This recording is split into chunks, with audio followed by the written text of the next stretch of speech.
deeper than my feet could ever wander, and my faith would be made stronger in the presence of my Savior. Spirit, lead me where my trust is without border. Let me walk upon the water wherever you would call me. Take me deep. Mas vamos para aquilo que interessa, que é a palavra do Senhor, né? Isaías me falou que vocês estão falando sobre a família. Nós, no mês de maio, nós tratamos um pouco sobre a questão da família lá em Botucatu. E eu falei com ele: Isaías, tem algo que no meu coração pulsou bastante, eu falei naquele mês, e eu queria compartilhar exatamente nesse sentido também sobre a família. E a carta que eu queria que vocês abrissem é a carta de Paulo aos Efésios, no capítulo 4. Efésios, capítulo 4, o versículo é de número 25. Efésios 4, 25.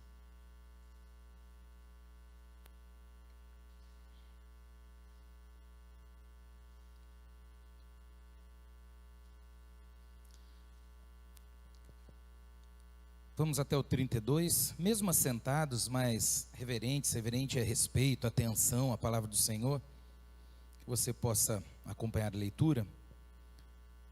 Efésios 4, 25, a palavra de Deus diz: por isso deixai a mentira, falai a verdade cada um com o seu próximo, porque somos membros uns dos outros. Irai-vos e não pequeis, não se ponha o sol sobre a vossa ira, não deis lugar ao diabo. Aquele que furtava, não furte mais, antes trabalhe fazendo com as mãos o que é bom, para que tenha o que repartir com o que tiver necessidade. Não saia da vossa boca nenhuma palavra torpe, mas só a que for boa para promover a edificação, para que dê graça aos que ouvem. E não entristeçais o Espírito Santo de Deus, na qual estáis selados para o dia da redenção.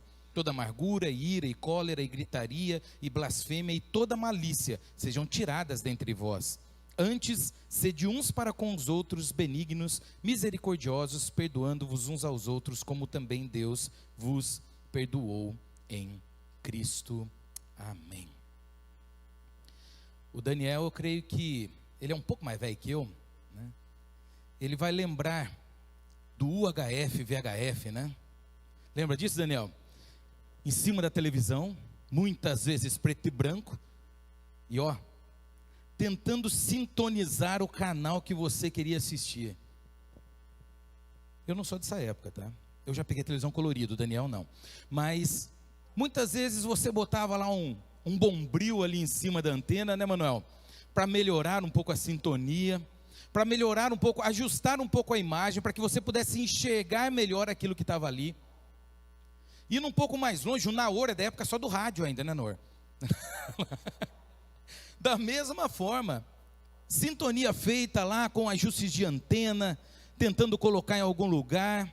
Eu voltando de viagem agora, sexta-feira, né, eu parei num posto lá para comer, a moça com uma maquininha de cartão, tentando pegar o sinal assim, segurando no alto lá para passar o cartão da pessoa que estava ali comprando. Todos eu falei do Daniel, falei do Naor, falei dessa moça, todos tentando ajustar a sintonia, né? Melhorar a sintonia, melhorar o sinal, melhorar a comunicação. Afinal de contas, o sinal lá da antena, de uma antena central, sai para a sua televisão. De um sinal lá sai da outra antena para o seu rádio. Né? Da antena para a maquininha de cartão. Tudo isso hoje precisa de ajustes, ou de maior potência ou menos potência, ou de colocar a antena no lugar certo. E eu fiquei pensando, quando a gente falava sobre família e refletindo sobre família, que muitas vezes o grande problema que a gente está vivendo dentro das nossas casas é que está faltando sintonia. A comunicação dentro do nosso lar está meio atrapalhada, está meio falha. A comunicação não tem chego de forma plena, de forma completa. E aí o sinal fica distorcido, o sinal fica chuviscado. Então nós precisamos, em tempos na nossa vida, na nossa casa, na nossa família, ajustar essa sintonia, ajustar novamente a nossa caminhada como família, como marido, como esposa, como filhos, como pais. Eu fico imaginando, né? Que a comunicação, e percebo até na minha casa mesmo, que a comunicação é um dos grandes desafios na vida em família. Isso porque nós temos personalidades diferentes, olha que coisa maluca. Você pega o Davi e você pega a Larissa, que estão noivos. O Davi com toda a criação que ele teve com a família dele, a Larissa com a família dela. E sabe o que vai acontecer? Vai botar os dois debaixo do mesmo teto. Gente, olha o desafio que é a vida em família. Você pega pessoas com diferentes criações, com diferentes formas de entender a vida, às vezes mesmo com a mesma fé, mas que tiveram formações diferentes, e coloca na mesma casa para viver junto. Vai ter atrito, vai ter dificuldade de sintonia.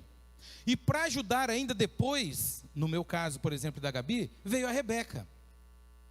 A Rebeca é um pouco parecida comigo e um pouco parecida com a Gabriela. Graças a Deus a beleza pegou só da Gabriela, né? Mas a inteligência é minha. Brincadeira, amor. Mas como é legal da gente ver que dentro de uma casa você tem pessoas completamente diferentes, com personalidades completamente diferentes, que precisam se comunicar. Mas aí você tem, como em casa, a Gabriela expansiva até demais, eu numa boa, e a Rebeca um pouco mais retraída. Adolescente é assim, né? Adolescente é tudo, não quer falar, né? E a gente tem que estar o tempo todo ajustando a sintonia, ajustando a nossa comunicação. A coisa ainda complica quando, além do marido, da esposa, dos filhos, tem ainda a sogra, o sogro interferindo. Sinais que vêm para atrapalhar, não estou falando necessariamente, mas por vezes vem para atrapalhar o sinal que estava chegando bonitinho na nossa casa. Por isso nós nos deparamos com uma questão importantíssima na vida familiar, a comunicação. Nós vivemos talvez na era da informação, de maior quantidade de informações que a gente tem. A gente consegue acessar todo tipo de informação apenas com o celular nas nossas mãos. Mas nós temos assistido para nossa vergonha, a vergonha do ser humano, tá? Que mesmo com esse monte de acessórios que nós temos, de tecnologia que nós temos para a informação, que a comunicação mais simples que deveria acontecer dentro das nossas casas é a mais difícil. É a mais complicada. Livros hoje chamam a atenção para essa questão. Pastores, conselheiros matrimoniais pregam em congressos de casais lotados. Livros que falam sobre relacionamento vendendo que nem água. Porque as pessoas têm percebido a grande dificuldade que é viver em família, principalmente num tempo onde que a informação externa tem sido muito maior que a informação que acontece na mesa da nossa casa. A comunicação é de vital importância e precisa ser prioridade nos relacionamentos, principalmente dentro do nosso lar, principalmente dentro da nossa casa. E a boa comunicação não se resume a enviar mensagem pelo WhatsApp, perguntando se está tudo bem, para o seu filho que está no quarto do lado, ou para sua esposa que está na cozinha. Nós precisamos fazer isso com maestria, porque nada como sentar numa mesa e conversar como família. Alguns erros que acontecem dentro do nosso lar pela falta de comunicação. Às vezes a gente fala o que é certo, mas na hora errada. E para isso, o salmista diz: põe guarda, Senhor, a minha boca, vigia a porta dos meus lábios. Por vezes o problema da comunicação é que nós falamos sem pensar. E falar sem pensar traz consequências terríveis dentro da casa. Falamos quando deveríamos ouvir e ficar calados. E aí Salomão diz: no muito falar não falta transgressão, mas o que modera os lábios é prudente. Nós temos dificuldade em ouvir. Muitas vezes nós falamos até o que é certo, mas no tom errado.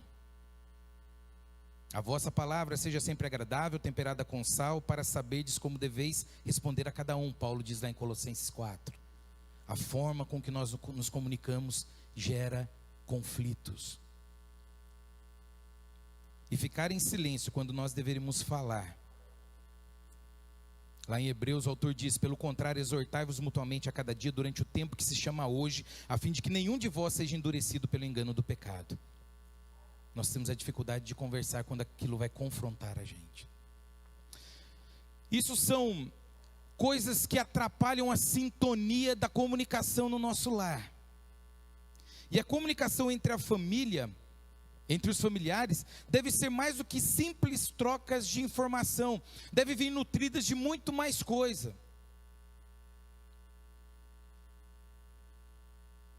No geral, se entende que um bom comunicador necessariamente não precisa ser um bom ouvinte. Mas eu falo para vocês, dentro da casa não tem jeito. Assim como você gosta de falar, você tem que aprender também a ouvir. Então assim, eu dei essa introdução aí meio longa, só para a gente discutir um pouquinho dentro do nosso coração, como estamos lidando com a comunicação com a nossa família.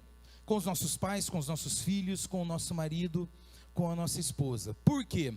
Porque daí, diante dessa reflexão, o texto de Paulo vem para nos orientar o que vai ajudar a manter a comunicação, a sintonia da comunicação dentro da nossa casa, melhor estabelecida, a sintonia melhor ajustada dentro do nosso lar. Na carta de Efésios, Paulo apresenta a vida cristã em duas perspectivas. E é muito interessante isso. No começo, Paulo fala bastante de doutrina. E depois, já na segunda parte, Paulo começa a falar da prática dessa doutrina.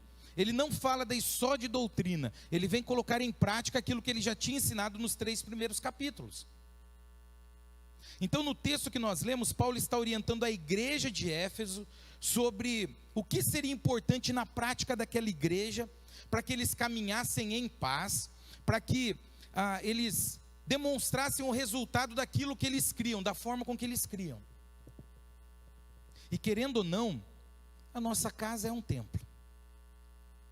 A nossa casa é uma pequena igreja. A nossa casa é um pequeno lugar de adoração. Quem está na casa hoje aí acompanhando pelas redes sociais, a sua casa é a igreja hoje. Então nossa família é parte da igreja de Cristo, e a nossa casa também é templo, é lugar de adoração do Senhor, é igreja.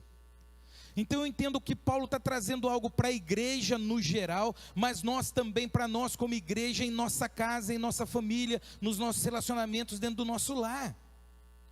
Ensinos que eu creio que Paulo trouxe para a igreja maior, que trazendo para o nosso lar, para a nossa casa, vai ajustar bastante a sintonia daquilo que de repente não está muito bem sintonizado dentro da nossa casa.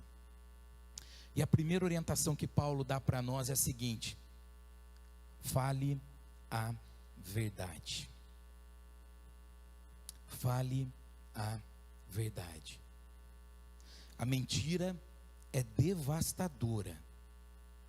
Produz descrédito, produz morte, produz decepção. E a mentira, ela não é só nociva apenas por causa da natureza perversa, mas porque a mentira, ela tem origem também maligna. Quem é o pai da mentira? O diabo. Se nós mentimos, nós temos parte com quem? Com Deus? Não, com o diabo. O diabo é o pai da mentira. A mentira então é uma afronta a Deus. É uma afronta ao Senhor. A mentira não habita em meio à luz. A mentira é um atentado contra a natureza do próprio Deus. Agora imagine tudo isso, a gente trazendo isso para a nossa casa e para a nossa família. Você já viu o que a mentira faz dentro de uma casa? E não estou falando só de mentiras grandes, não. Coisas pequenas. Mentiras muitas vezes de adolescente para o pai de onde estava, de marido para a mulher para onde foi, da mulher para o marido com que gastou, né? O que de devastador isso muitas vezes é dentro de uma família. A falta de crédito e de confiança dentro de uma casa, depois de uma mentira, é pesada. As consequências são pesadas. Quando Deus afrontou Adão pelo pecado, ele colocou a culpa na Eva. E a gente, quando mente, a gente sempre arruma uma desculpa para a mentira. A mentira do bem. Não, meu amor, eu fiz isso para te preservar. Não, meu filho, eu menti para você porque eu não queria que você sofresse com isso. Não, não, pai, eu menti porque se eu falasse que eu estava em tal lugar, né? Gente, Paulo está orientando a igreja e orientando a nós também como povo dele, como família do Senhor, a não termos parte com a mentira dentro dos nossos relacionamentos. Sejam as chamadas pequenas mentiras, as mentiras do bem, ou sejam as grandes mentiras, porque toda mentira é prejudicial. Não pode existir comunicação saudável num relacionamento onde a confiança ela é quebrada o tempo todo com pequenas mentiras. Não adianta. Eu já tive atendimentos pastorais tão difíceis, por causa de mentira. Sabe por quê? Porque eu tinha que ouvir do marido falando para a mulher, ou da mulher falando para o marido o seguinte: mas você vai mentir para mim de novo. Sabe por quê? Porque a confiança foi quebrada. Fale a verdade. Não há como estabelecer uma boa comunicação dentro do nosso lar se a nossa vida é pautada pela mentira, se aquilo que nós tratamos com o nosso marido, com a nossa esposa, com os nossos filhos, com os nossos pais é baseado na mentira. O mentiroso, ele destrói a si mesmo antes de atingir o próximo, porque a sua credibilidade vai ao chão quando ele descoberta a verdade. A mentira é uma das maneiras mais eficazes que o diabo tem de minar a família, de minar a casa.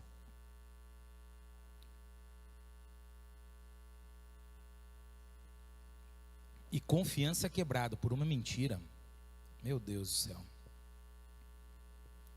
O que você vai ganhar com uma pequena mentira, ou o que você vai causar de consequências com uma pequena mentira dentro da tua casa, não se compara com o que você vai ter que reconstruir depois. O esforço que você vai ter que ter para reconstruir confiança depois. Então, para que a sua comunicação dentro do teu lar, a tua comunicação dentro da tua família seja algo bom, saudável, não viva a mentira. Paulo deixa muito claro: fale a verdade. Dizer a verdade às vezes dói, mas é melhor curar feridas da verdade do que feridas grandiosas, ou até um câncer, vamos pensar assim, na intensidade dessa doença, que é a mentira, promovido pela mentira. É melhor cuidar de uma ferida superficial que uma verdade causa, do que depois você ter que curar profundamente uma escara que envolveu a tua vida por causa de uma mentira. Nada de mentirinhas do bem, apenas pratiquemos a verdade na nossa casa, porque isso vai gerar confiança, isso vai fortalecer a confiança entre nós, como pais, filhos, marido, esposa. Fale a verdade. Em segundo lugar, para que a sua comunicação dentro do teu lar seja melhor sintonizada, você tem liberdade de se irar, mas não peca. Eu acho maravilhoso isso em Deus, Isaías. Deus, ele sabe que a gente é cheio de emoções, amor, né? Carinho, né? Saudade. Mas Deus conhece o coração do ser humano e ele fala que a gente também é levado à ira.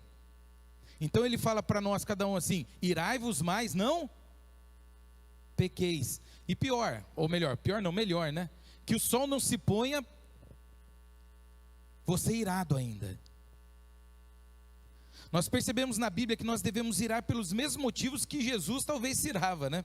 O problema é que nós dirigimos a nossa ira, ou como nós dirigimos a nossa ira, e a quem nós dirigimos a nossa ira.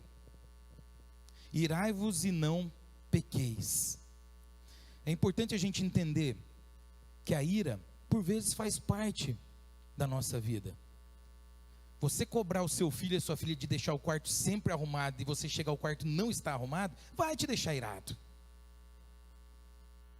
A tua esposa pedir para você lavar a louça e você não lavar, e ela voltar no final da tarde, né, amor? E chegar lá, você não jogou o lixo ainda, você vai ter que entender que ela vai ficar irada.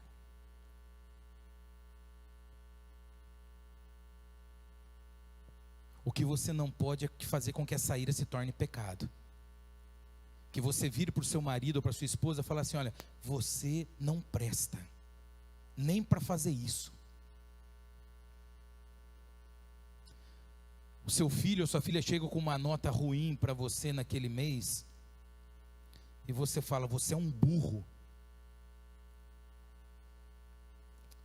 A sua ira já fez você pecar. Você falar para alguém dentro da tua casa, dentro da tua família, para alguém de fora, mas a gente está no seio familiar aqui, que eles não prestam, que eles não servem, que eles não sabem fazer nada. Isso é você fazer com que a tua ira se torne pecado. Até o ponto de você ficar nervoso com aquilo é uma coisa. A partir do momento que você profere palavras de maldição, de destruição, para aqueles que estão dentro da tua casa, palavras lançadas não voltam. Palavras lançadas não voltam. Tome cuidado com a intensidade da tua ira. Não há problema nenhum você se irar. Só que a ira tem que vir junto do domínio próprio. Ela tem que caminhar junto com o domínio próprio. Existe esse nível de equilíbrio para as nossas emoções. E a nossa é exatamente nós termos domínio próprio sobre a nossa ira. Existem pessoas que manifestam sua ira batendo porta. Quem nunca viveu isso na sua casa, né? Quem nunca fez isso? Eu, na minha adolescência, final da adolescência, começo eu fui um militar, né? Fiz tiro de guerra. E eu e a minha irmã, a gente não se dá de jeito nenhum.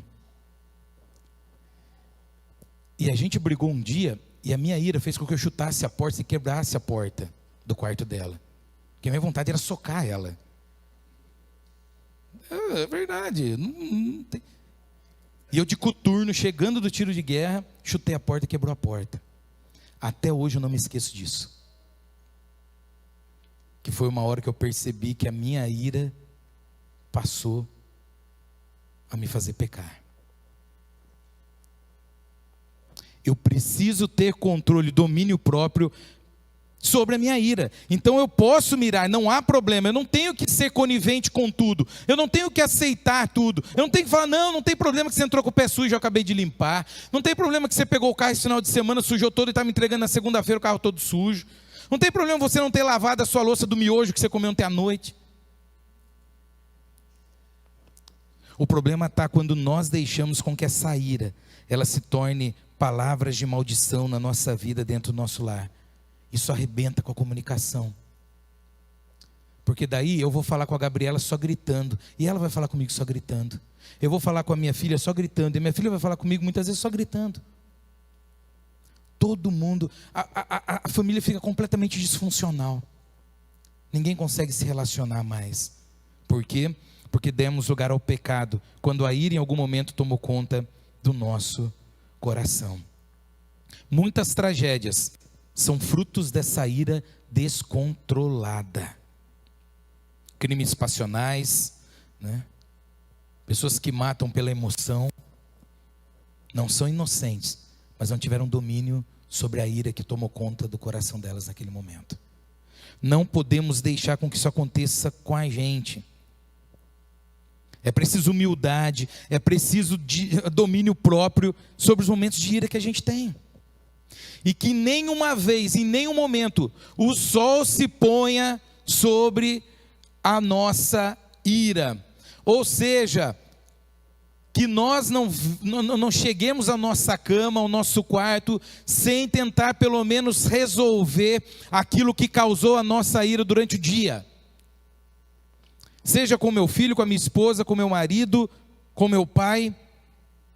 Resolva, não faça greve, nem greve de silêncio, greve de relacionamento. Alguns utilizam desses recursos quando estão irados como punição. E isso só vai distanciando a comunicação, só vai fazendo com que perca cada vez mais a comunicação dentro da casa. Porque o jeito de um ou outro resolver é se trancando e se escondendo. Paulo ensina que para boa comunicação, nós precisamos controlar a nossa ira e não deixar que ela tome conta do nosso coração.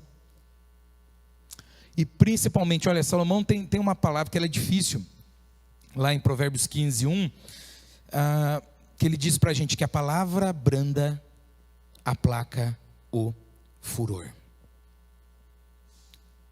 Diante da ira, conte até 10 e pensem na forma com que você vai conversar sobre aquilo. A comunicação sem controle da ira ou sem contar até 10 não comunica, só agride. Aí conversas vão ficando curtas, porque o medo passa a reinar e a comunicação vai ficando cada vez mais: oi, tudo bem? Bom dia, boa tarde. Tá sol hoje? Tá chuva hoje? Para uma boa comunicação em nosso lar, a mentira não pode fazer parte. E nem a ira sem o domínio próprio. E aí Paulo continua dizendo que, além disso, que da nossa boca não saia nenhuma palavra torpe. Aqui Paulo entra numa área muito difícil, que é o controle da nossa língua.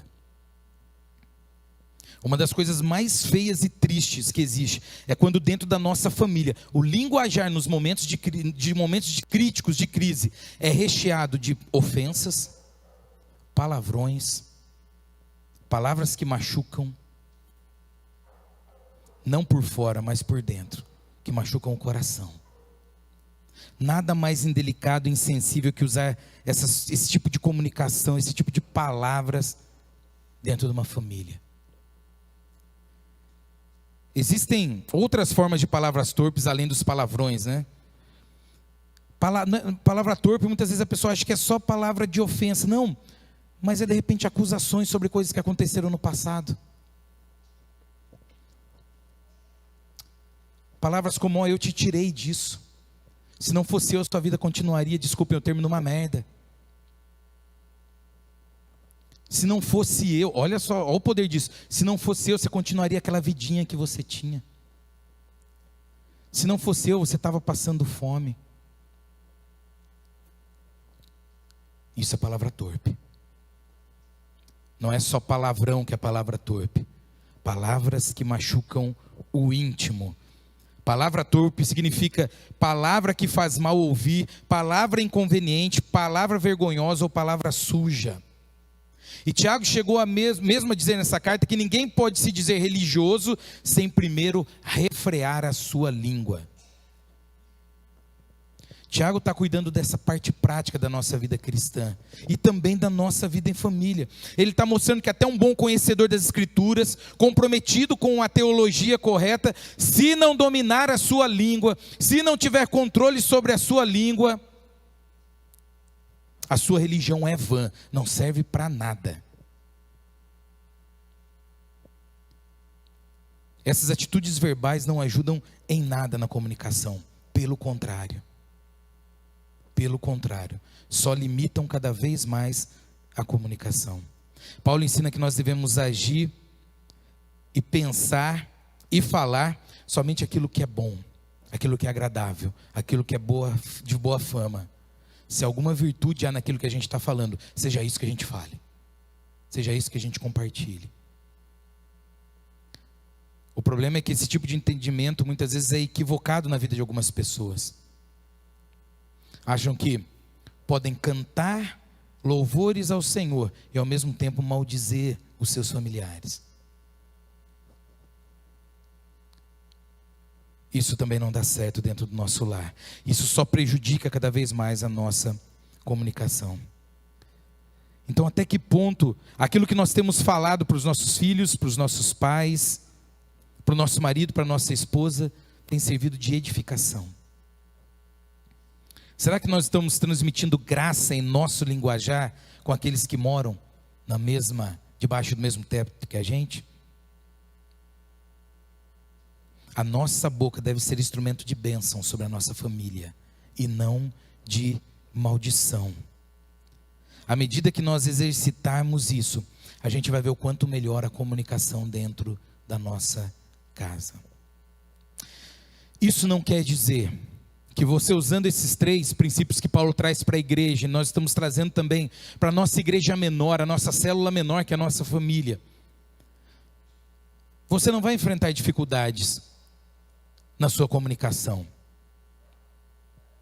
Eu enfrento, de vez em quando eu e a Gabi, a gente se tromba na nossa comunicação em casa.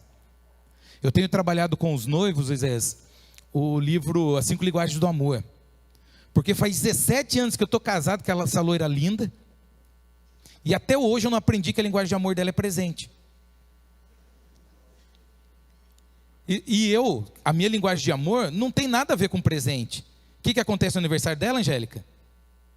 Eu levo para jantar e esqueço do presente. Era melhor ter comprado presente só, né, amor? Não precisava levar jantar, né? A gente vai ter dificuldades nisso. Se você não leu, leia, tá? 5 Linguagens do Amor, do Gary Shamp. É muito bom.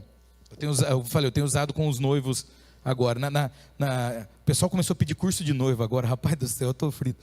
E com casal individual ainda, não é aquele negócio em grupo, né? E tá duro de arrumar tempo, mas a gente tem conseguido, graças a Deus. E a gente tem usado exatamente um dos livros, um dos materiais, exatamente esse livro. Para ver se já no noivado a gente começa a regular isso. Porque eu estou há 20 anos com a Gabi, 17 casado, e eu ainda estou com essa dificuldade de entender essa linguagem de amor dela. A comunicação, ela vai ter falhas ainda. Mas se a gente trabalhar o princípio da verdade, o princípio do domínio sobre a nossa ira, o princípio de que as nossas palavras vão ser palavras de bênção dentro do nosso lar, pode ter certeza que os ajustes e a sintonia da comunicação na nossa casa vai melhorar e muito.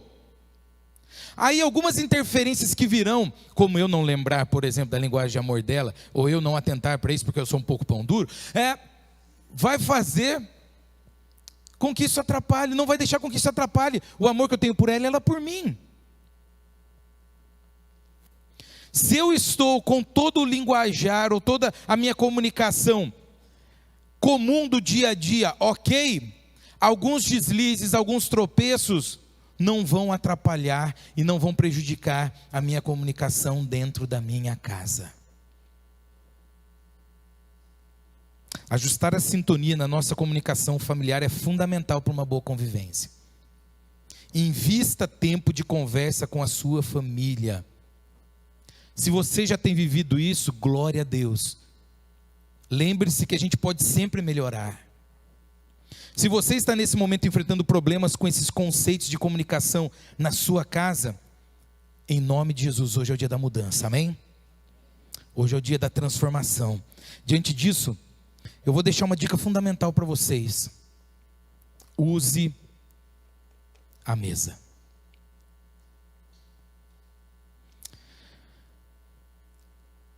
Já faz alguns anos, né, amor? A gente começou a prezar que o café da manhã, pelo menos eu e a Gabi, a gente toma junto. A Rebeca vai para a escola, a gente não consegue tomar junto os 3. E como a gente almoça na minha mãe, né, a gente senta lá, está toda a família junto, aí está mãe, pai, junto lá, a gente não consegue conversar necessariamente sobre o dia a dia nosso. Mas eu e a Gabi, pelo menos, todo dia de manhã, eu faço meu cuscuz, com nordestino ainda, né? Meu ovinho frito para ela. A gente gasta ali 1 hora, geralmente, né, amor? Da manhã, às vezes discutindo sobre algumas coisas, acertando outras. É o que a gente consegue, é o horário que a gente consegue. Ela entra a trabalhar às 2 e vai até às 9 da noite. A Rebeca entra na aula das 7 até o meio-dia, depois à tarde. Eu vou tentando me encaixar nos horários delas. O horário que a gente conseguiu foi a mesa do café da manhã, para a gente ajustar algumas coisas. Use a mesa. A mesa da tua casa deve ser sagrada, para que você use daquele lugar, daquele espaço, para você ajustar a sintonia, a comunicação na sua casa. Se você hoje não consegue tomar uma refeição por dia com seu marido ou com a sua esposa, ou até com toda a sua família, tente ajustar para que pelo menos 2 vezes na semana você faça isso. Pelo menos nem que seja à noite. Guarde pelo menos 1 ou 2 momentos na semana para você comer com a sua família. Se hoje na tua casa, e aí vai um puxão de orelha, na hora do almoço, cada um vai para um canto, um liga a televisão, o outro vai para o quarto comer, muda isso. Traga todo mundo para a mesa novamente. Traga todo mundo para sentar junto na mesa novamente. São 15 minutos, talvez 20 minutos que você passa ali, que vão fazer toda a diferença na tua vida familiar. Pare para pensar. Sabe 2 lugares onde Jesus se manifestou de forma mais plena para os seus discípulos? Na mesa. Uma delas, com os discípulos, com os 12 ali, falando de tudo que aconteceu, onde celebrou a ceia com os discípulos. E um outro episódio onde ele fez isso foi lá com os 2 no caminho de Emaús, que Jesus andava com eles, mas onde Jesus se revelou para eles, no partir do pão, a hora que eles estavam onde? Na mesa. Use a mesa da tua casa, faça da mesa da tua casa um lugar sagrado. É 10 minutos, que sejam os 10 minutos sagrados. É 20 minutos, que sejam os 20 minutos sagrados. Guarde esse tempo. Guarde esse tempo para você trabalhar essas coisas na sua vida e na vida da sua família. Se esforce para sentar junto, para comer em alguns momentos da semana, para ajustar e melhorar a comunicação. Eu sei que a vida de todos hoje em dia está uma loucura, mas tente estabelecer momentos para conversas. E sabe o que é legal? Quando você faz desse momento uma prática, de terça e quinta a gente vai jantar junto em casa. Vai comer um miojo junto que seja. Quando você estabelece isso como rotina, o momento deixa de ser obrigatório. Deixa de ser obrigatório. Deixa de ser, não, tem que ir. Porque imagina se na casa você tem que ficar marcando reunião, né? Vamos fazer uma reunião pelo Google Meet, né? Estabeleça 2 dias pelo menos da semana para você sentar. Para pedir uma pizza de repente, numa quinta-feira à noite. Eu sei que semana não é dia de pedir pizza, mas peça, se for necessário. Para que você tenha um tempo ali. A comunicação inteligente, respeitosa, harmoniosa é o cerne para o relacionamento familiar saudável. Não dê lugar para mentira. Domine a sua ira. E que da sua boca saia palavras de bênção para o teu lar. De bênçãos para sua esposa e para o teu marido. Que nós possamos aprender a aplicar os ensinos de Paulo à igreja de Éfeso. Dentro também das nossas casas. Junto também com a nossa família, melhorando os nossos relacionamentos com o nosso marido, com a nossa esposa, com os nossos filhos, sem estar dominado pela ira, com palavras brandas, com palavras de amor, e que na mesa ali da tua casa, seja onde você não tenha censura, no sentido de você poder abrir o seu coração. São pequenas dicas que, praticadas com toda certeza, farão uma enorme diferença na tua vida familiar. Eu preciso ajustar muita coisa. Eu, a Gabi, a Rebeca, a gente precisa ajustar muita coisa ainda. Mas a gente tem lutado bastante para que isso aconteça. A gente tem procurado preservar algumas coisas para isso acontecer. Eu posso falar para vocês uma coisa? Esses últimos 7 anos, né, amor, acho que são os melhores anos que a gente teve da nossa vida, né? Quando a gente mudou de Avaré para Botucatu, a gente colocou como princípio para nós vamos mudar de cidade, nós vamos mudar de igreja, nós vamos mudar de vida no sentido de corpo, a gente começou a cuidar um pouco mais da nossa saúde, e a gente começou a mudar também a nossa caminhada em casa. Agora somos nós 3. E tem sido os melhores anos da nossa vida. Eu oro a Deus para que isso só se intensifique mais. Para que a gente viva isso de forma plena. E a palavra de Deus ao meu e ao seu coração é: bora lá. Não deixa a mentira tomar conta de vocês. Não deixa a ira sem domínio te dominar. E não deixe que palavras torpes, palavras de ofensa, palavras ruins saiam da tua boca. Que da tua boca saiam palavras de bênção, de alegria, de vigor, de esperança para a tua família. Take me deeper than my feet could ever wander, and my faith